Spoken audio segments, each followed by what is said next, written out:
Hello one अस्सलाम वालेकुम everyone, welcome to another video back with another important updates. And वो दो important news इस हवाले से नहीं है कि सामने स्टील इन्फोर्समेंट का काम चल रहा है, कंक्रीट डल रहा है, ये सारी चीज़ें मैं पिछली वीडियोस में सारा स्कोप ऑफ वर्क आपको समझाता आया हूँ। अब तो वो कॉलम्स के लिए भी स्टील इन्फोर्समेंट का काम शुरू हो गया है। एंड स्टेप बाय स्टेप जैसे स्टील इन्फोर्समेंट का काम होता है, बेस वर्क चल रहा होता है, साथ साथ राफ्ट कंक्रीट भी चल रहा होता है। ये चीज़ें आपको पता है, वो वीडियोज़ में आपको दिख रही होती हैं। जो नहीं समझ आती वो मैं आपको समझाता रहूँगा, लेकिन दो इंपॉर्टेंट अपडेट्स ये सामने स्क्रीन पे जानने की हैं, जो कि आगे वीडियो में मैं डिटेल से डिस्कस कर रहा हूँ, मिस नहीं करना। हाल ही में 3 से 4 दिनों तो कराची लाहौर साइड पे बारिशें ही बारिशें चल रही थी। फिर ऊपर से मोहसिन नकवी पीसीबी के चेयरमैन ने अचानक से विजिट मारे। इस बार तो बड़ा डिटेल विजिट उन्होंने किया। एंड इस बार पहले की तरह विजिट नहीं था कि आके 2-3 चीज़ें देखी और फिर जल्दी से चले गए। इस बार वो आए और काफ़ी लंबी मीटिंग्स वगैरह भी हुई। नेस्पाक वाले जो कंसल्टेंट हैं, जो काम कर रहे हैं, आप चैनल को सब्सक्राइब करके बेल आइकन को प्रेस कर लें। आज की वीडियो इंपॉर्टेंट होने वाली है एंड ये वीडियो मस्ट लाइक कर देना। सो मैं बता रहा था कि पीसीबी चेयरमैन मोहसिन नकवी की कंसल्टेंट नेस्पाक वालों के साथ साथ फ्रंट वर्क ऑर्गेनाइजेशन वाले जो FWO वाले हैं, कॉन्ट्रैक्टर्स जो यहाँ पे काम कर रहे हैं, उनके साथ भी मीटिंग हुई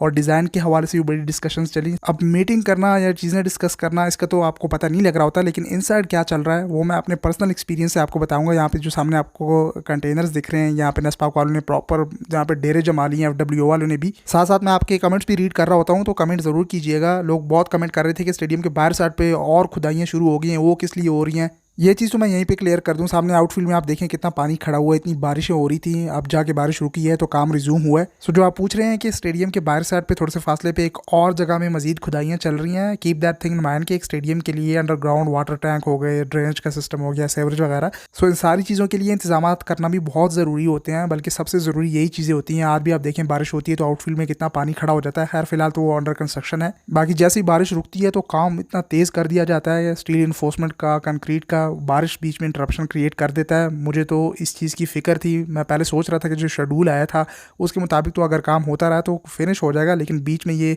मैचेस आ गए या बारिशें वगैरह होती रही। चले मैचेस तो शिफ्ट हो रहे हैं, फैसलाबाद को भी ऐड करने की बात अभी चल रही है, लेकिन ये जो कंक्रीट बनता है, फिर बारिश हो जाती है, फिर रुक जाता है, फिर स्टील इन्फोर्समेंट का काम होता है, फिर कंक्रीट डालते हैं, फिर बारिश हो जाती है, तो इंटरप्शन हो रही है। मैचेस तो इस साइड पर नहीं हो रहे। और फैसलाबाद की भी मैं एक वीडियो बनाऊंगा जो ऐड करने की बात की जा रही है इंग्लैंड के मैचेस के हवाले से, उसके लिए स्टे ट्यून रहिए। फिलहाल इस साइड कंस्ट्रक्शन की चीज़ें समझ लें। कराची स्टेडियम साइड पे भी इतनी बारिश चल रही थी कि काम रुका हुआ था। खैर इस साइड पे तो डिमोलिशन कंप्लीट हो गई थी। यहाँ पे मलबा और जो स्क्रैप वगैरह पड़ा हुआ है उसको अब हटाना है, ताकि लाहौर की तरह यहाँ पे भी एक्सक्यूएशन की जा सके एंड देन उसी तरह से बिल्डिंग की कंस्ट्रक्शन शुरू हो। पर आप लोग दुआ करें, लेट्स होप कि आगे इस तरह से बारिश ना हो। ऑब्वियसली इनको पता होगा ये मानसून की बारिश इन्होंने मद्देनजर रखी होंगी, लेकिन काम स्टॉप ना हो क्योंकि बहुत थोड़ा टाइम रह गया। अच्छा, काम का तो आपको समझ आ गया, मैंने 2 से आधा मिनट आपका ले लिया। अब वीडियो यहाँ पे स्किप नहीं करनी, ये दो चीज़ें इंपॉर्टेंट जानने की है, ये आगे वीडियो में फिर ऐड नहीं होती। काम का तो चले फिर भी आगे आने वाली वीडियोज़ में आप अपडेट होते रहेंगे। तो 2 इंपॉर्टेंट टेंडर्स इशू हुए जैसे ही पाकिस्तान क्रिकेट बोर्ड के चेयरमैन मोहसिन नकवी ने मीटिंग की और ये विजिट हुआ, बहुत सारी डिस्कशन चली, तो साथ ही पाकिस्तान क्रिकेट बोर्ड ने 2 इंपॉर्टेंट टेंडर इशू कर दिए।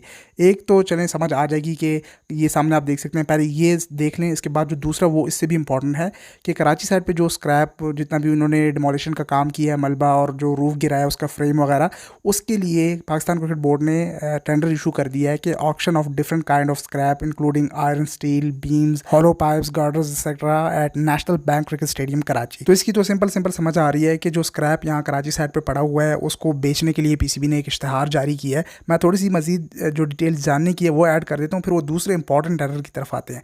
सो यहाँ पे जो स्क्रैप पड़ा हुआ है उसका पीसीबी ने बताया कि 20 सितंबर यानी 20 सितंबर तक यहाँ पे आप बिड्स जमा कर सकते हैं।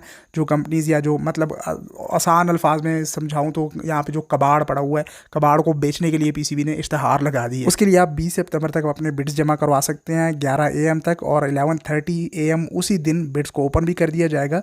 लेकिन इंपॉर्टेंट चीज़ जानने की है कि उन्होंने मेंशन किया हुआ कि as it is and where it is, यहाँ पे पड़ा हुआ है यानी जैसा है जहाँ पे भी है, इंटरेस्टेड लोग यहाँ पे आके देख सकते हैं। 4 PM तक ओपन रहेगा और जिनको समझ आती है इसके बारे में तो वो बाय कर सकता है, जिनको नहीं आती वो यहीं पे छोड़ के चले जाए। लेकिन इंपॉर्टेंट चीज़ जानने की है कि जो बिडर भी आएगा वो पहले एडवांस में 20 लाख रुपए सबमिट कर देगा, जिसे CDR अमाउंटिंग कहा जाता है, और बैंक की रसीद भी दिखाएगा। सो जो बिडर्स भी आएंगे वो 20 लाख रुपए सबमिट करते जाएंगे पाकिस्तान क्रिकेट बोर्ड के अकाउंट में। फिर जब बिड ओपन होगा, जिस बिडर ने विन किया उसके 20 लाख रुपए रख लिए जाएंगे और बाकी सबको वापस कर दिए जाएंगे। फिर उससे डील चलेगी कि मजीद आप पर केजीज के हिसाब से जो भी रेट है बीम्स का, गार्डर्स का, और यहाँ पे हॉलो पाइप्स पड़े हुए हैं इस तरह से, आयरन, स्टील, बीम्स वगैरह, उसका फिर पर केजीज के हिसाब से जो रेट वगैरह चल रहा होगा विद टैक्स वो लगाया जाएगा एंड फिर उसके हिसाब से डील की जाएगी। मतलब ये नहीं है कि कि यहाँ पे जितना भी स्क्रैप पड़ा हुआ है बड़ा कीमती स्क्रैप है कि वो 20 लाख में बेच दिया गया है। 20 लाख सिर्फ एडवांस पेमेंट है एंटर होने की, जो बिड्स विन कर लेगा उसके रख लिए जाएंगे। उसके साथ फिर आगे मजीद जितना भी यहाँ पे माल पड़ा उसकी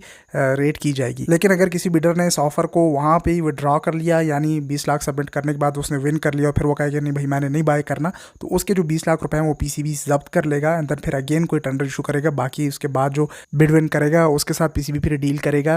ऑब्वियसली कोई पागल तो नहीं है कि 20 लाख रुपए सबमिट करके फिर आगे डील ना करे। सो वो सोच समझ के इस टेंडर के मुताबिक आएगा और अपनी बिड जमा करेगा। साथ में पीसीबी ने ये भी मेंशन किया हुआ है कि जिसने भी बिड विन कर लिया वो यहाँ पे अपना जितना भी स्क्रैप है अपना मजदूर लगवाएगा, खुद ही उठाएगा, यहाँ पे सफाया करेगा। जो मलबा है वो तो साफ़ कर दिया था, मेरे ख्याल में वहाँ पे भी FWO वाले ही काम कर रहे हैं, लेकिन जो कॉन्ट्रैक्टर्स हैं उन्होंने हटा दिया था सारा मलबा वगैरह जो स्टैंड तोड़े थे, लेकिन जो स्क्रैप है अब वो बच गया, जिसकी वजह से आगे कंस्ट्रक्शन नहीं हो पा रही। एरिया को क्लियर करना है ताकि एक्सक्वेशन शुरू की जा सके। एक दो और इंपॉर्टेंट चीज़ें जानने की वो जान ले, फिर इसके बाद वो इंपॉर्टेंट टेंडर की तरफ आते हैं, वो मिस करने का नहीं है। इसके अलावा इंपॉर्टेंट दो चीज़ें जानने की ये है कि यहाँ पे जितना भी ये स्क्रैप पड़ा हुआ है, जिस कॉन्ट्रैक्टर के साथ भी डील हो जाएगी, जो फोकल पर्सन होगा वो रिस्पॉन्सिबल होगा अपलिफ्टिंग का, यहाँ से चीज़ें हटाने का, लेबर वगैरह का। और वो 20 सितंबर को जब बिड ओपन हो जाएगी उसके बाद विद इन 4 डेज इस सारे स्क्रैप को यहाँ से हटाने का पाबंद होगा, 4 दिन के अंदर अंदर। एक और इम्पॉर्टेंट चीज़ ये है कि जो भी बिडर्स आएंगे वो तो एडवांस में 20 लाख सबमिट करेंगे ही, लेकिन 20 लाख सबमिट करने के बाद जो बिडर विन कर जाएगा उसके बाद वो